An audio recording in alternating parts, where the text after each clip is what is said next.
കമ്പിയിൽ ആരാണ് കുടുക്കി വെച്ചിരിക്കുന്നത്?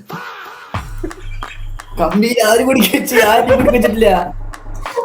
ഞാൻ ചാരയിൽ കെട്ടിട്ടിരിക്കുന്നത്.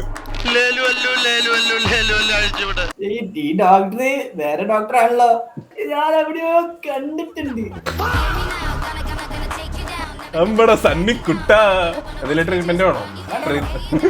പാട്ട് പാടുമ്പോ നാക്ക് ഇറങ്ങി പോണുള്ളിൽ അതെന്താ? അതെന്താ വെച്ചാല് അത് മറ്റേ ഉള്ള കാരണമാണ്. അത് നമുക്ക് ട്രീറ്റ് ചെയ്യാൻ വേണ്ടിട്ട് ആ മരുന്ന് കഴിച്ചാൽ മതി. പ്രശ്നം തീർന്നു. അത് മതി, അത് മതി. ഇല്ലെങ്കിൽ നമുക്കൊരു കാര്യം ചെയ്യാന്ന് പറയാൻ നാക്ക് മുറിച്ച് കളയാം. അയ്യോ, ഞാൻ ഇതുവരെ ഒരു 99 വരെ ട്രീറ്റ് ചെയ്തിട്ടുണ്ട്. ഭാഗ്യത്തിന് ആരും ഇന്ന് ജീവനോടില്ല. ഒട്ടൊറ്റക്ക് പാർട്ട്ണർ ഇല്ലേ? അതിനെ ഞാനൊന്ന് ട്രീറ്റ് ചെയ്തതാ. അനിയൻകുട്ട കുറച്ച് മരുന്നെടുക്കട്ടെ?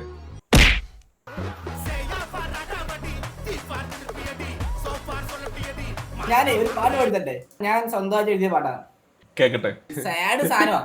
ഇന്നലെ ഈ വഴി വന്നതല്ലേ, എന്നോട് സങ്കടം ചൊല്ലിയതല്ലേ, കണ്ണുകൊണ്ട് നാണം വരച്ചതല്ലേ, വല്ലാണ്ട് ചൊല്ലിക്കരഞ്ഞതല്ലേ, വന്നെന്റെ മാറത്ത് ചാഞ്ഞതല്ലേ, തോളോട് തോളത്തുറങ്ങിയതല്ലേ, കണ്ണോളം കണ്ടിട്ട് പോയതല്ലേ, എന്നെ തനിച്ചാക്കി പോയില്ലേടോ, ഓർക്കാതെ പോവല്ലേ പൊന്നേ, വിട്ടേച്ചു പോവല്ലേ പൊന്നേ, എന്റെ ഉള്ളിലെ കണ്ണുനീർ സാക്ഷിയായി നിന്നെ മറക്കില്ല പൊന്നേ. സാധനം കൊള്ളാടാ, കൊള്ളാം. അത് മണിച്ചേട്ടന്റെ ഒരു വൈബ്. അത് മതി, അത്രയൊക്കെ വേണോ? വേണം, കേറ്റാതെ. ഇതെന്താ ഇപ്പൊ തമ്പുരാൻ കയറി വന്നിരിക്കണേ? ഇല്ലത്തെ എവിടെയാ? അറിയില്ല, വന്ന് കയറിയപ്പോ കയറിപ്പോയെന്നേ.